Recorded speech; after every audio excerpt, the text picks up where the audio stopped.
back to another episode of That's Business. Today's guest is an inspirational change maker for empowerment, equity, and social justice. Rooted in her own journey of overcoming obstacles, Megan's message resonates with authenticity and empathy. Megan's message serves as a beacon of hope, reminding us all of the transformative power of empowerment in creating a more just and equitable society. Megan, thank you so much for being on the podcast. We'll have a lot of juicy topics to talk about today. So starting off, did we always know we wanted to be a change maker, someone that's going in to make a difference? Or what was that like growing up as who you were as a person? No, I appreciate it, Angela. So I will say that I always knew that I wanted to make a difference in the world, but I had no idea that it would take me the path that I'm on now. So I originally, when I was younger, I wanted to be a pediatrician. I wanted to be a doctor for young children. I always knew I wanted to work with children in some way. And then when I started going to school, I realized, I don't think medical is the way for me. So I transitioned into education and I actually became a second grade teacher. And then I decided to keep working through kind of the different positions within school systems. So I was a school teacher. I was an administrator at the building level. I was an administrator at the district level. And I actually retired as a school superintendent. And what kind of sparked that early retirement was I am an only child. I grew up in Michigan and most of my career was in the Chicagoland area. And I was in Chicago for my adult career and I knew my parents really needed me back home. And honestly, just to be really honest here, I think they needed my son, their grandson, home more than they needed me home. So I decided to go ahead and take the plunge. I had enough years vested to retire. So I went ahead and retired, came back to Michigan to be closer to my parents. And I knew that I wasn't ready to be done working, but I didn't necessarily want to go back into the full-time position. So I thought, well, I'll own my job, right? Like I think a lot of entrepreneurs, we go into this work thinking we'll just own our job. We'll live the life we want to live, doing what we love. And it was a passion project for me. And I was loving doing social justice work. I'd been doing a lot of training in social justice work when I was in the school systems, but I thought I would do just exclusively social justice work as an independent contractor. And within the first year, I had 7 people on my team. And now we have just passed 8 years. And in those 8 years, we've grown. We have over 40 people on our team now. And I'm no longer just owning my job. I own a business. But it's still amazing. It's still the idea of following my passion project. And I'm truly passionate about everything we do at Us Squared.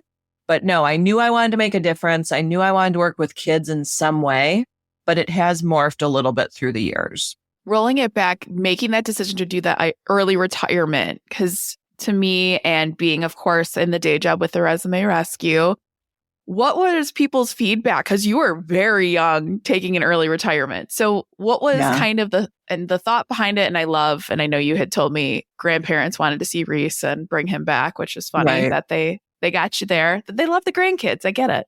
But how was that decision and what went into it? How are people around you kind of feeling? Or I'd like to hear kind of that part of your journey. I have to say, the story, I've heard your story, right? And we have gotten to know each other pretty well. And it resonates with me because the first couple years, it probably took about 5 years for my family to understand that I actually had a job. You know, I went to family reunions and my people around me would be like, "Did you find a job yet?" And I'm like, "Yep. I own a company." Like I was the unemployed person, right? And we make a joke in the entrepreneur world of, our W-2 friends. Our W-2 friends just don't get it, right? They're like, "What do you mean you're working on a holiday?" Well, because the work never stops, right? And it's also the idea of a W-2 and that security of having that income. As a solopreneur or an entrepreneur, you have to get contracts to be able to pay yourself. And there's been many times throughout the years that I've taken a couple weeks or even a couple months and not paid myself because I wanted to put my team first. But it took a couple years for my family, especially. My friends, they got it because they understood my passion and they all knew how driven I was. So they knew whatever I decided to do, I would be successful with it. I would figure out a way. But I will also say when I first started out, I was working a lot of little odd jobs too. I mean, for a while there, I sold insurance. So I'm a certified insurance broker. Like those are things that are odd. I sold timeshares because I have a timeshare and I love it. So I helped other people follow their dreams and get the vacation that they wanted, like those little things. But it was always things I wanted to do, not things I had to do. For me to make that decision, it wasn't terribly difficult because I grew up pretty poor. So I always lived a very frugal lifestyle. I never leaned into being a school superintendent. I made a decent living, but I never allowed myself to live at that means, if that makes sense, right? Like I never acted like I was making as much money as I was. I was very frugal. I was very careful about what I purchased, how much money I was spending. So when I made the decision to retire, I looked at everything. I mean, I was a single mom, no support from his father. So I knew that I was making this decision and I had to be able to provide for him and for myself. So I looked at everything and I said, okay, I'm good for a little while here, even if I don't get any contracts. And it was stressful to not have money coming in for a little bit because when you make that plunge, you don't necessarily have contracts right away. But because I had lived frugally for such a long time and I did make some smart decisions, I was able to be okay with it. But I think the biggest thing, and we laugh about it now in the family, I actually just had a family reunion this past weekend. And my son and I always make the joke on the way to the family reunion, how many people are going to ask you if you found a job yet? Like there's still a couple people in the family who still ask, right? And this time we only had one person ask, which was pretty great. Improvement. In the past, it was almost everyone. Even my parents would make little comments like, well, she's still not working. But I'm like, dude, we just went to Italy or we just went to Ireland. Who paid for that? Like, we just went to the Bahamas. Who paid for that? Like, what? Do you think I'm independently wealthy? Like, remember, you're my parents. Like, what? Where did this come from? It was a difficult decision and it was an easy decision. And that sounds so contradictory, but it just was because I grew up in a hourly working family and like blue collar, worked extremely hard for everything we had. And it was difficult to walk away from a position that I knew I was making a good amount of money and I could have provided a phenomenal life for my entire family on that income. But I also knew that my family had to come first. And the example I wanted to give to my son was do something that you love every day so you never feel like you're working. And that sounds like a cliche, but I've been able to show my son that. And I get emotional just thinking about it because he sees, like, I love every minute of my day. And that's the best lesson I can teach him. Right. I don't even think it was hypocritical or contradictory as far as what you're saying there, because it is true. It was a difficult decision to start a business, but it's like the worst part already happened, at least for me. And that's why I loved sharing our story when we first met. But you've already been to the point of having to be frugal. I mean, when I bought my house and I got fired, it was like, I didn't have a savings account. That was not a thing for me because I was in my 20s and kind of figuring it out and bought the house from hell that had every issue possible. So when you realize and kind of get over, like, take the jobs you need to take to sustain what you want to do. And I hate the whole like work hard, play hard. But honestly, if you're able to cut back on some things or make it work, then that's, I feel, the hardest part. And then the business comes, you grind at it, you work at it. You're never, hey, Megan, walk through this door and it's all going to be successful. Like, that's not going to ever happen. So I totally get what you're saying. And I absolutely agree. There's plenty of days where it's not perfect, but I'd rather be upset over my own business and something I can control rather than it being someone else micromanaging me, telling me what a POS I am and all the other great, awful that corporate has done there. Right. Like, I don't believe in the build it and they will come, right? Like, I don't believe in that. No. That open the door and it's magically there. What I do believe in, and I tell people all the time, and we actually in our coaching practice, we talk about this, but if you follow your passion, you're going to be good at it. And if you're good at it and you're willing to work hard at it, you will be successful.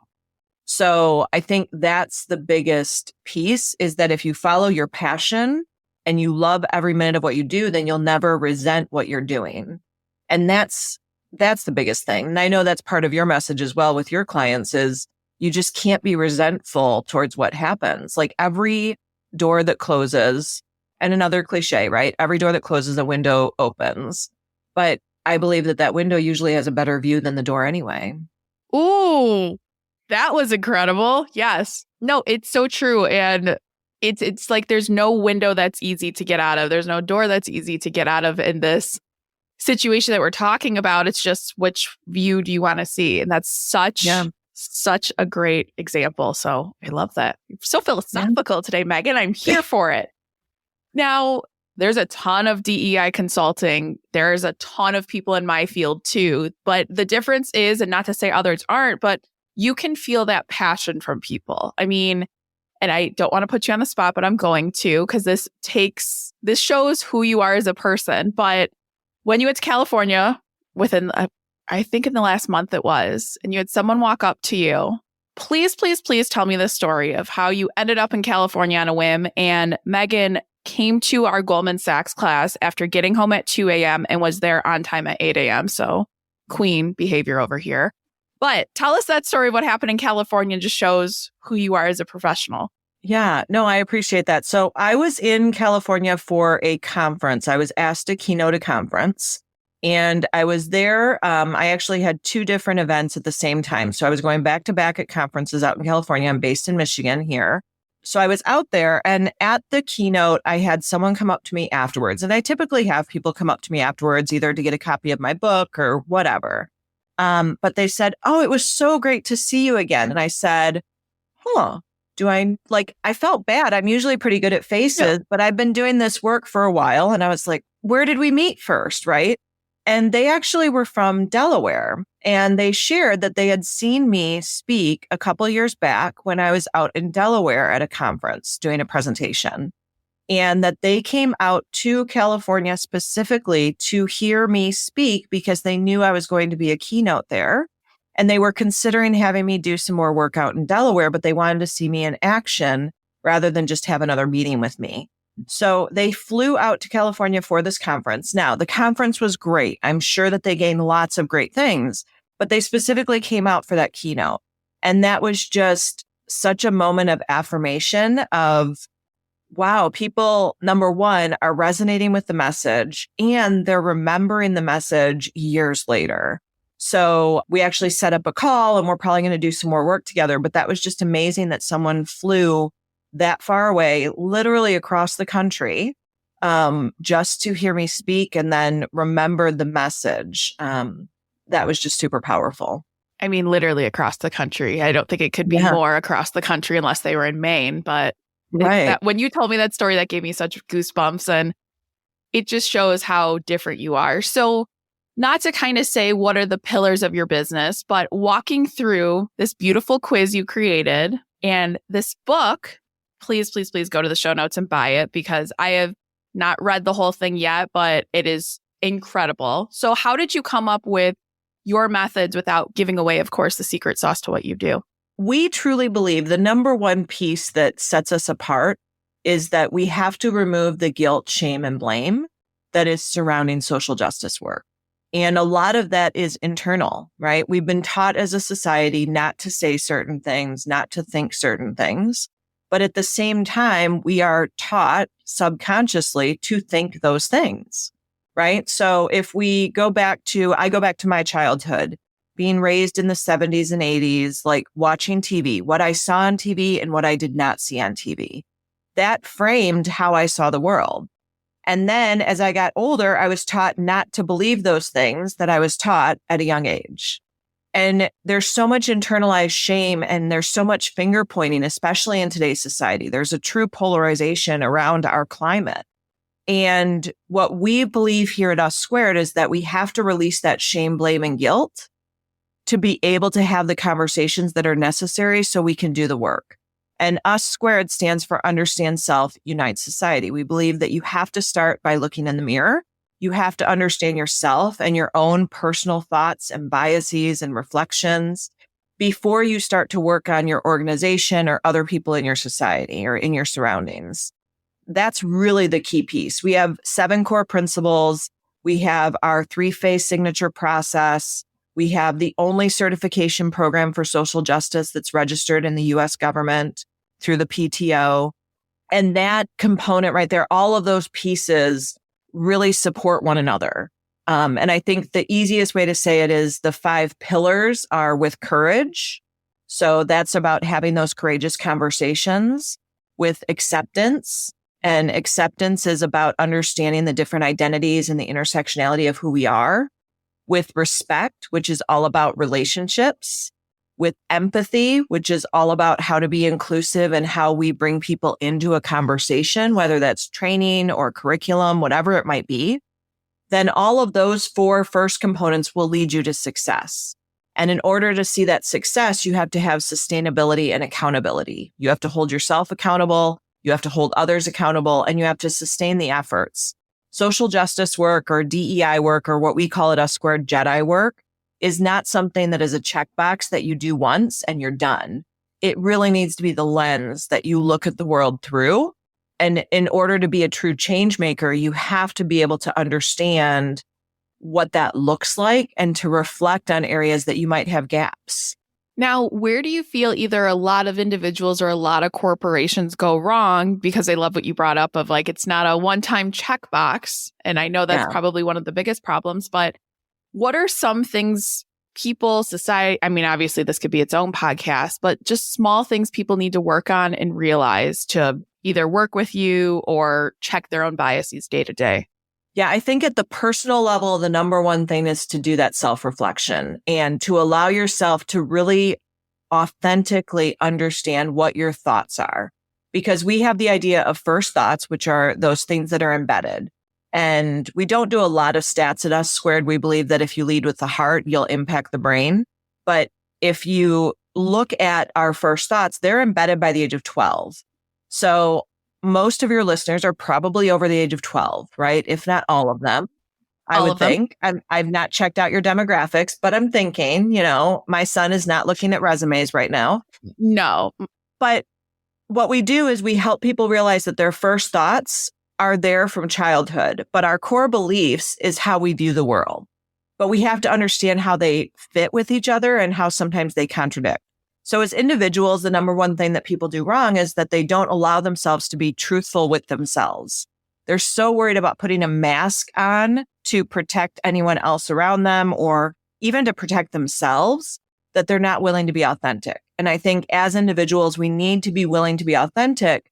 And we also need to read the room, right? Because there are certain pieces of all of us that just because we don't come out wearing it on our sleeve does not mean that we're not proud of that piece of ourselves, right?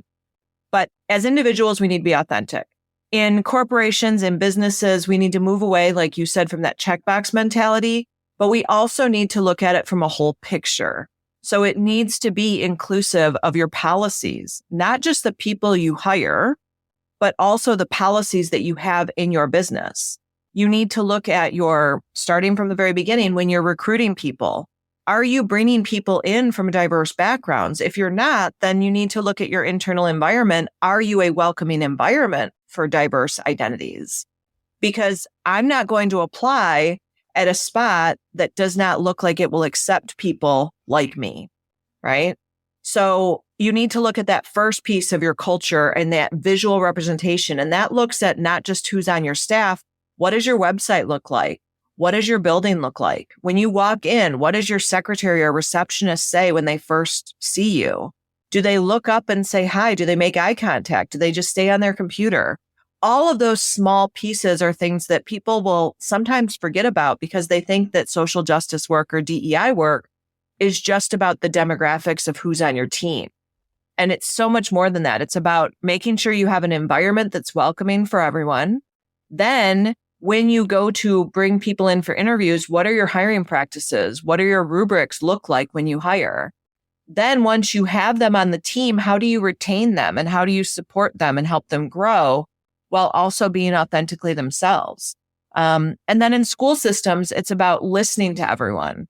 And it's about making sure that we're listening to all constituents. And that looks at organizations as well, but I think in school systems even more so. Because our school systems with our education and our community right now, there's so much pushback and so much community involvement, which is a great thing. At the same time, we need to know how to navigate those difficult conversations where there is such a strong differences of opinion in those conversations.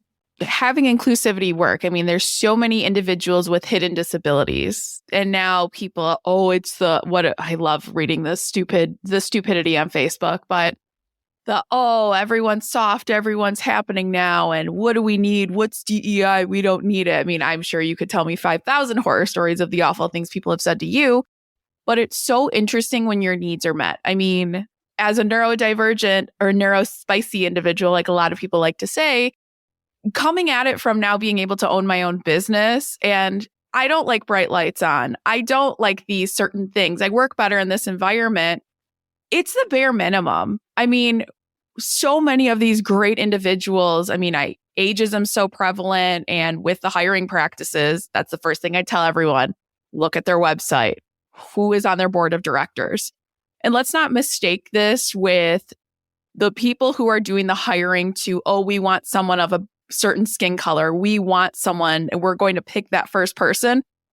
That's still discriminating on another basis. Like, nobody wants to be the token person of color, the token woman for the organization. I mean, that's not what we're talking about here. And I have been the token woman hire for the first job out of college. And I was like, where are we past this? Like, we're not having this conversation. And it's just so eye-opening, especially in 2024, especially with organizations, how non-accommodating they are. So get me riled up here, because this is something I could talk about for hours. But what are some very simple things people can do, or what do those accommodations look like starting in school systems? I mean, another side story. My brother, severe ADHD, like the token squirrel that they make fun of in every movie. That was my brother. His doctor said, this is the worst case in my 30 years of practice I've ever seen of ADHD. So naturally, school was not lots of teachers. There were 2, I think, in his 12 years of school that actually listened to him. And, I've watched it affect him as a late 27-year-old of how it affects his everyday life. So where do we start with this in school systems? And I love that you have that background too. Yeah. I mean, honestly, it starts, like you said, in our schools. It starts at a very early age. And the number one thing we need to do is we need to provide training and tools for our staff and for our teachers.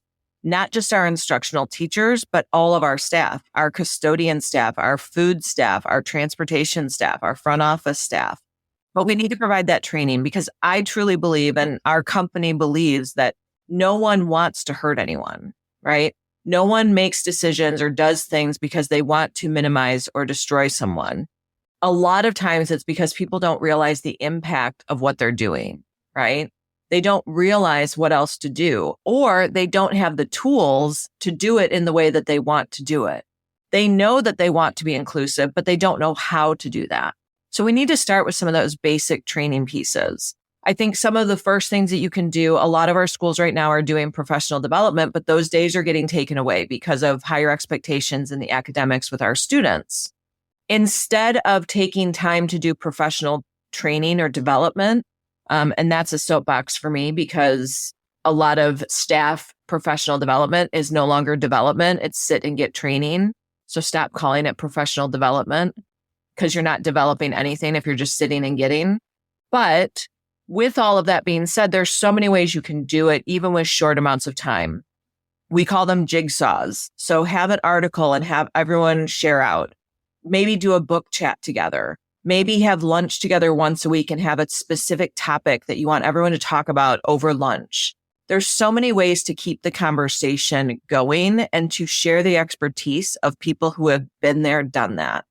Have firsthand accounts from students who have graduated from your district. Come back and share, this is what helped me be successful, and this is what did not help me be successful.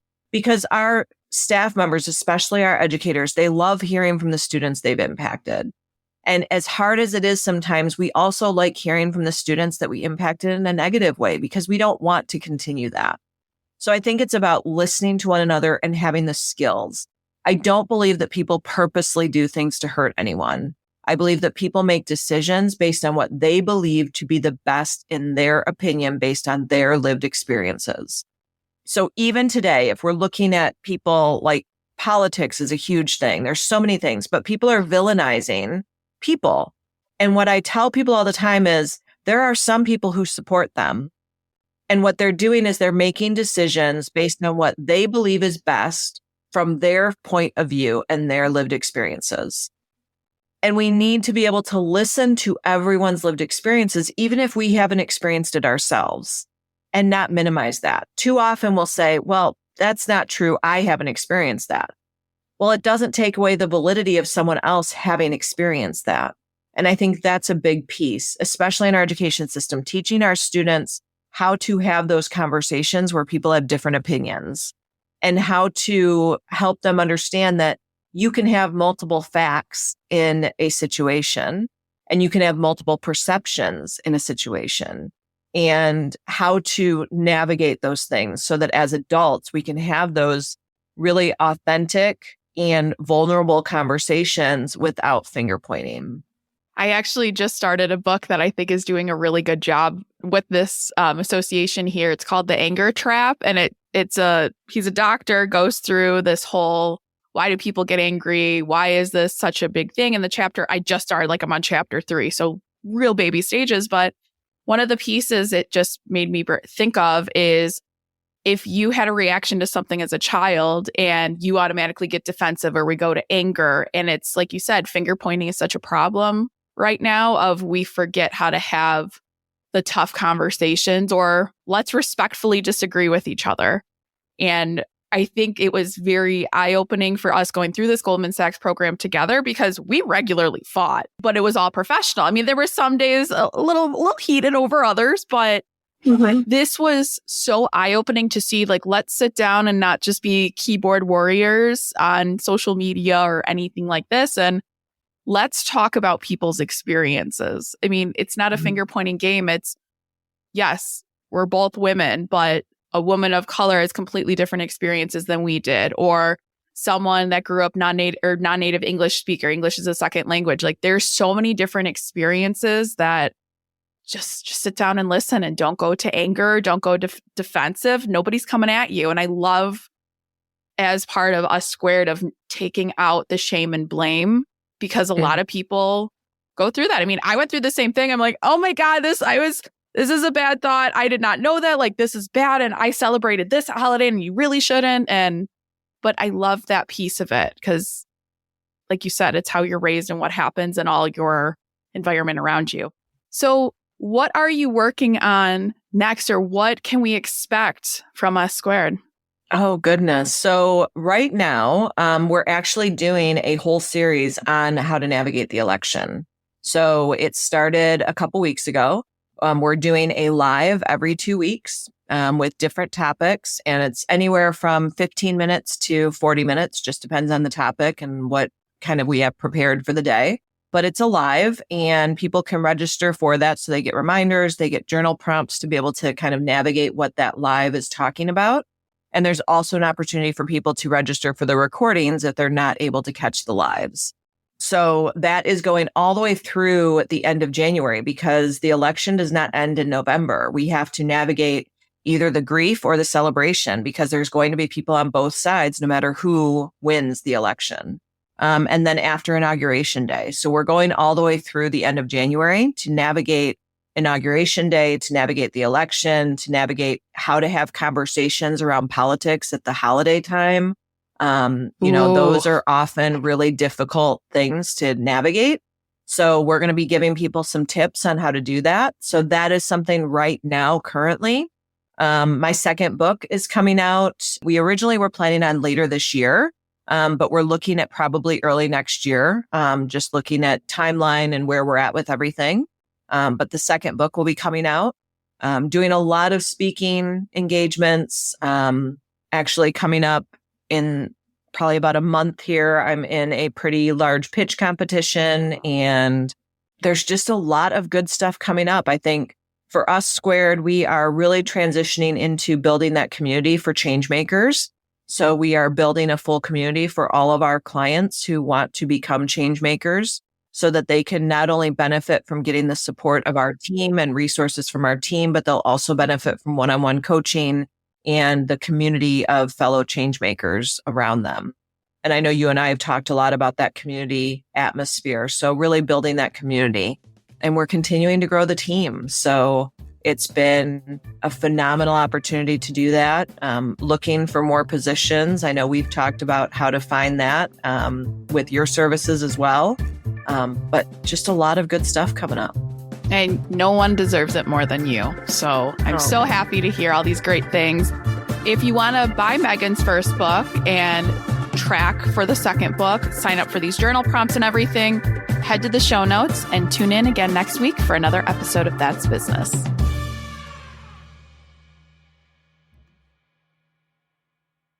If you're looking for a career change and you're not sure where to start, the Resume Rescue can help. Sure, there's no such thing as the perfect fit for everyone, but here at the Resume Rescue, we're on a mission to find the perfect solution for you. Whether it's changing careers, updating a resume, learning LinkedIn, or practicing interviewing, we have you covered. Find us online at theresumerescue.com and find all of our contact info in our show notes.